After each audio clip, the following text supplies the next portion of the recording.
C'est statique, je crois, en plus. Alors, qu'est-ce qu'on est en train d'étudier? C'est la tige, c'est ça? Qui tourne autour de l'axe delta. Un référentiel. Référentiel, surface terrestre ou laboratoire, rapporté aux axes OX, OY. Après, peu importe comment vous le mettez. OX, OY, OZ. Et puis ce référentiel, il est galiléen. Ensuite, un repère. Prenez quoi comme repère? Oui. UR, Uθ, Z.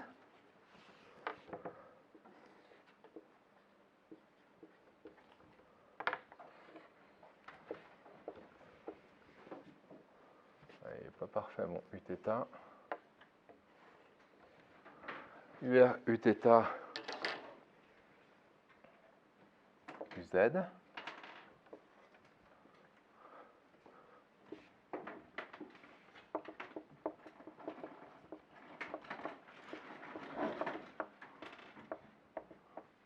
Alors, je vous avoue qu'il n'y aura pas besoin quasiment de tout ce qu'on est en train d'écrire là. On n'en aura pas besoin.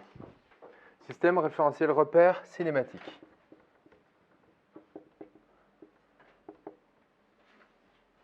Ah oui. Tu dis? Le point A, c'est le point qui est au bout. Et puis, c'est L, la valeur de la longueur de la tige. Donc, tu voudrais partir sur OA. Ça fait LUR. Oui, mais le point A, c'est pas la tige entière. Là, on a un solide qui tourne, qui est en rotation autour d'un axe fixe. Donc, le point A, est-ce qu'il est vraiment représentatif de la tige? Mais on peut l'écrire. C'est vrai que OA, c'est LUR.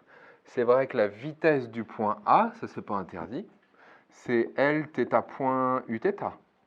Et puis l'accélération du point A, Lθ2 point Uθ, moins Lθ point carré UR. Ça fait ça. Mais que pour le point A. Je pense que ce serait plus sympa. Θ, θ point, θ2 point, ça représenterait tout le solide entier. Et un autre truc, ça serait, on pourrait peut-être, enfin moi, c'est ce qui me vient à l'idée, c'est, est-ce qu'on ne pourrait pas placer le centre de gravité de la tige, G,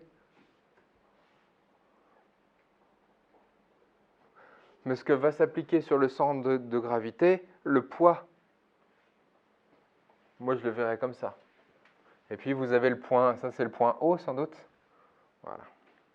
Donc, pareil, on pourrait faire OG, V indice G, l'accélération du point G. Puis il faut l'ajuster. Mais je ne suis pas sûr que le point A, ce sera le plus adapté. Mais c'est un point parmi plein d'autres. Système référentiel repère cinématique, bilan des forces. Alors, quelles sont les forces qui s'appliquent sur ma tige? Parce qu'il s'agit d'une tige conductrice OA, homogène de masse M, de longueur L, mobile en rotation autour d'un axe horizontal delta, passant par son extrémité O. Un dispositif non représenté sur la figure permet de faire circuler un courant stationnaire d'intensité I. Ok, il est dirigé vers le bas comme ça. C'est noté grand I majuscule.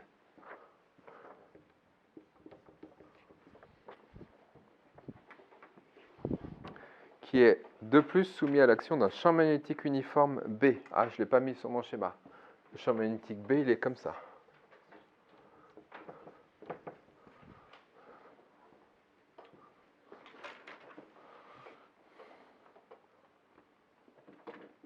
Quelles sont les trois forces exerçant sur la tige? Il y en a trois. Il n'y en a que deux? Nicolas. Le poids, la résultante des forces, la force de la place. Sur le schéma, si je l'ai dessiné, le poids P, évidemment, je le mets ici. Je vais prendre du bleu, c'est plus joli. Le poids P. N'hésitez pas à faire des grands vecteurs, hein, c'est pas interdit. Hein. Ensuite, qu'est-ce qu'on a d'autre? La réaction du support.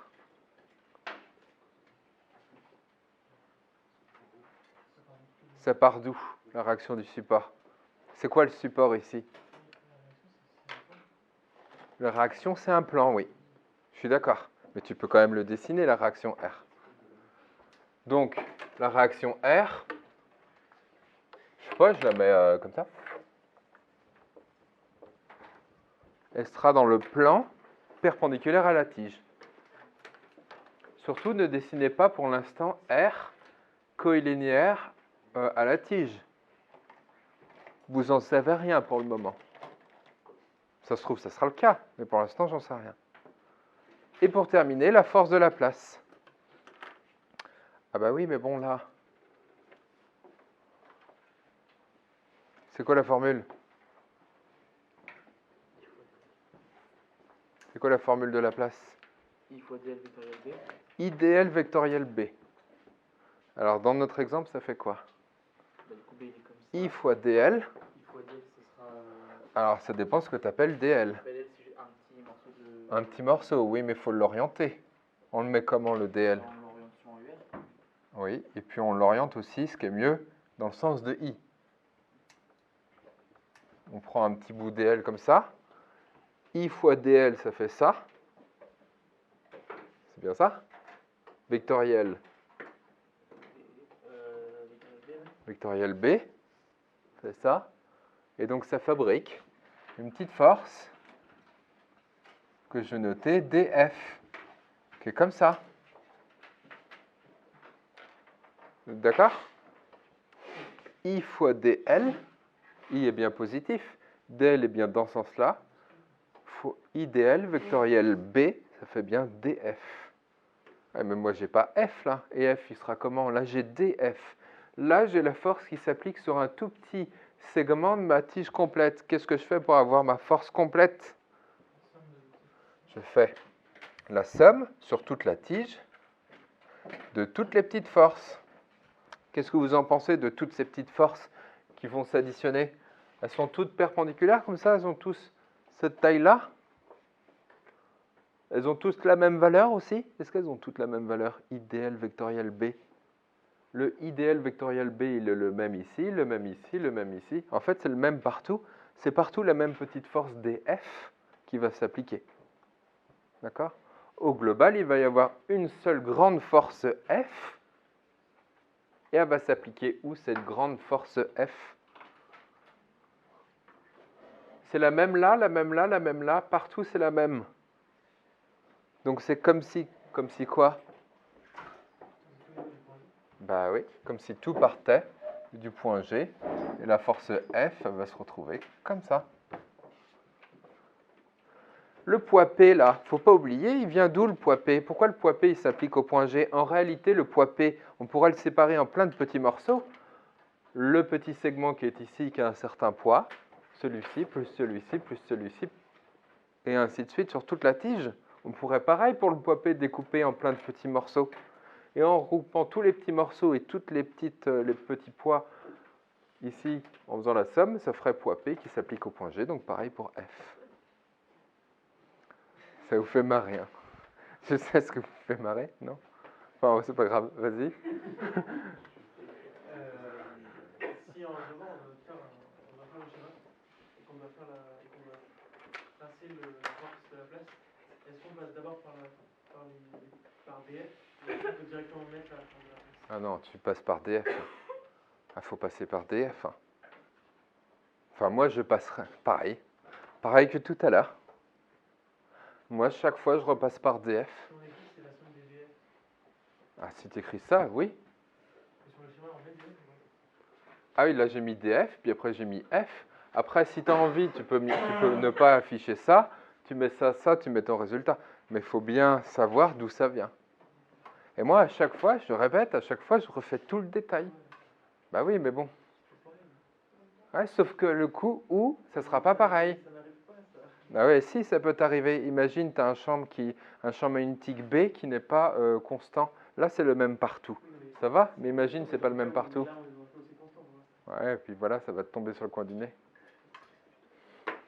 En fait, j'essaye, moi perso, je reprends du départ et à chaque fois, j'essaye de tout reprouver pour jamais me retrouver dans la situation où je balance une formule générale et puis j'ai pas les bonnes conditions pour l'appliquer.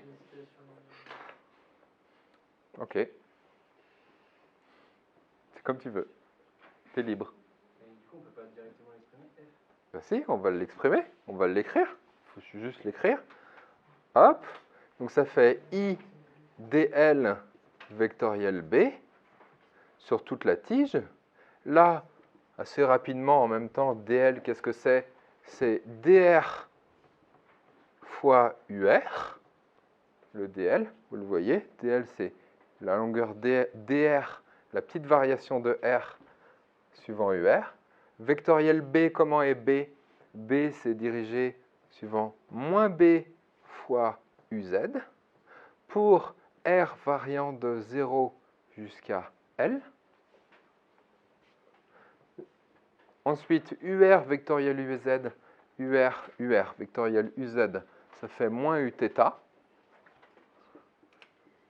Moins Uθ. Alors, il ne faut pas que je... On va faire comme ça, on va laisser la primitive, on va mettre le dr.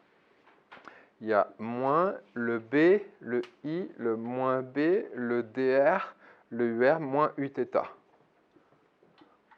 Comme ça. Ça fait L, ça fait L moins 0. Ça fait I, B, L, Uθ. Est-ce que j'ai bien une force qui est dirigée suivant Uθ? Oui, ça correspond. C'est bien positif, plus IBL vectoriel Uθ. Ouais, c'est bon.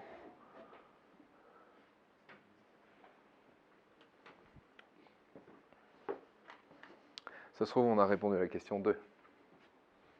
C'est possible. Ah non, déterminer l'expression de leur moment. Alors, on n'a pas fini. La réaction R et le poids P. Alors, le poids P, ça fait quoi?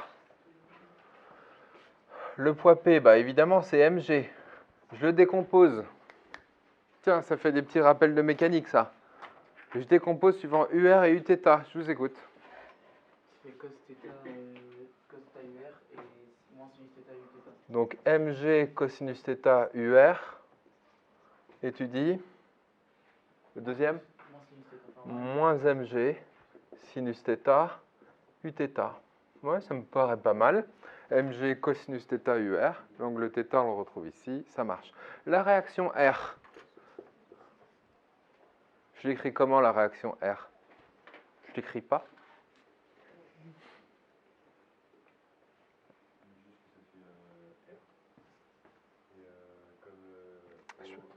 Ah, je peux pas mettre R comme ça. Vecteur R comme ça. Ben, ça sert à rien. Je suis d'accord, le moment sera nul. Mais moi, je voudrais l'écrire quand même. Aller jusqu'au bout des choses, oui. Donc, on pourra mettre R1 suivant UR, par exemple, plus R2 suivant Uθ. Alors, je ne sais rien. Ça se trouve, R1, il est positif ou négatif. J'en sais rien. R2, positif ou négatif. J'en sais rien. En tout cas, il y a un truc que je saurai, ça sera que je connaîtrai la valeur de R1 et R2 à la fin de l'exercice. Bah oui, je peux pas. Il n'y a pas de formule pour R1 et R2. Ah non, c'est pas la question. Moi, la question, c'était exprimer les forces, trouver le moment de toutes ces forces. C'est parti. Il me faut le moment du poids P, le moment de la réaction R et le moment de cette force F. Alors, c'est par rapport au point O, sans doute? Par rapport à la tige. Oula. Donc, c'est quoi?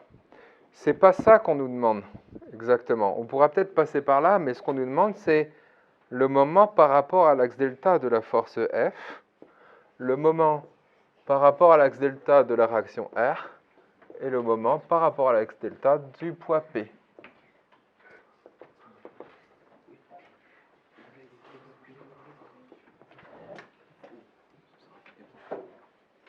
déjà, le moment par rapport à un point.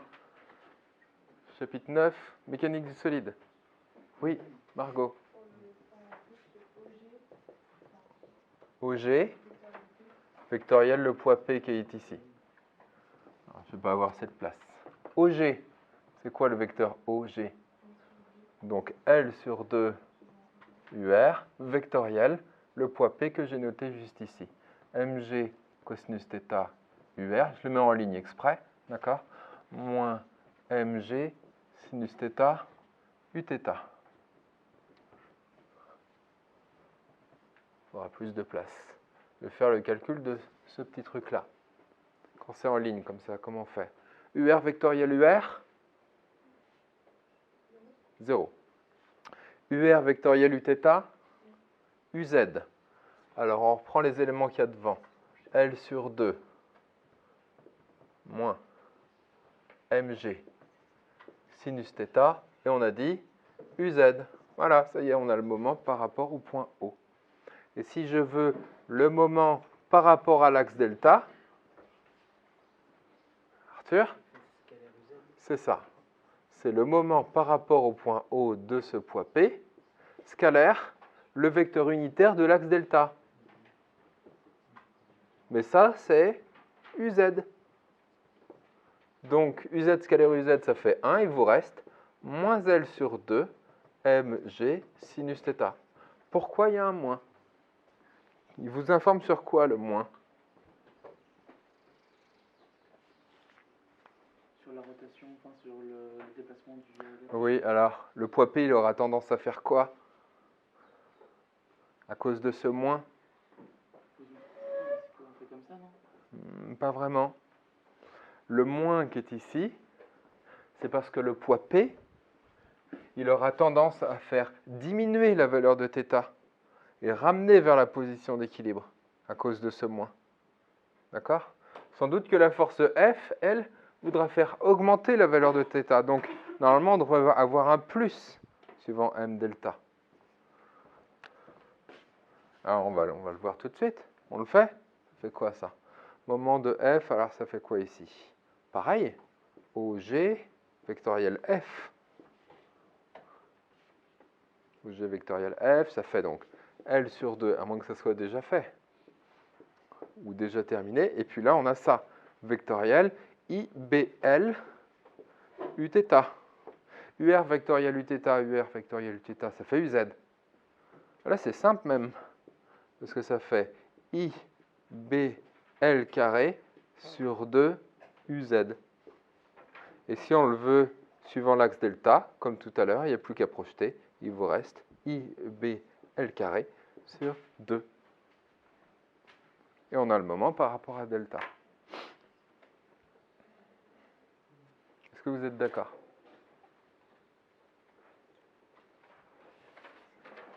Est-ce que ça vous va pour le calcul? Est-ce que ça vous paraît logique? Je dis peut-être pas que vous auriez fait la même chose du premier coup. Bon, là d'accord. On est là pour le faire ensemble, donc ça vous rappelle peut-être des souvenirs. C'est pas si lointain, hein. Et la réaction R alors? La réaction R, qu'est-ce que ça donne? Le moment par rapport au point O de la réaction R. Tu dis, Marco? Pourquoi 0? OO, donc vecteur nul. Ça fait 0. Ouais, c'est ça. C'est ce que je pensais. Hein. Donc c'est fait. Première question, valider, déterminer toutes les expressions et leur moment par rapport à delta. Déterminer l'expression de alpha lorsque la tige est à l'équilibre. Enfin, moi, je l'aurais bien mise en mouvement, perso. On va le faire après, on va le mettre en mouvement. Mais on va juste répondre pour l'instant à la question, petit 2, c'est en équilibre. Si la tige est immobile,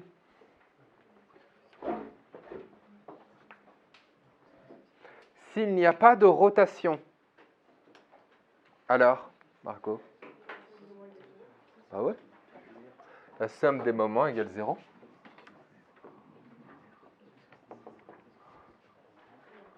Pas de rotation, ça veut dire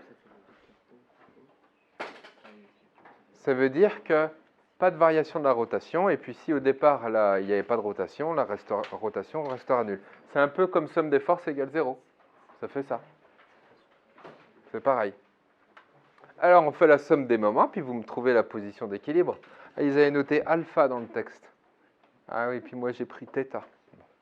Tant pis.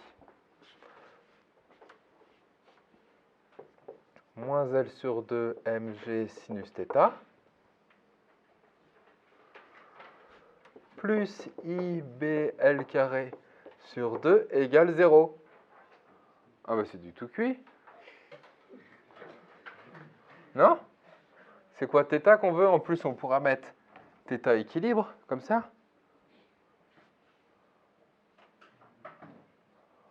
On balance ça de l'autre côté, on divise par mg, sinus θ équilibre égale, paf, terminé. Ça fait IB, il y a un L sur 2 qui s'élimine, ça fait L sur mg. Ah, c'est bien comme ça.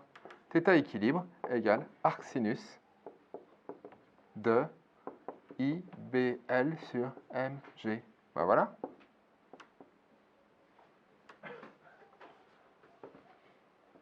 Et on a trouvé la position d'équilibre.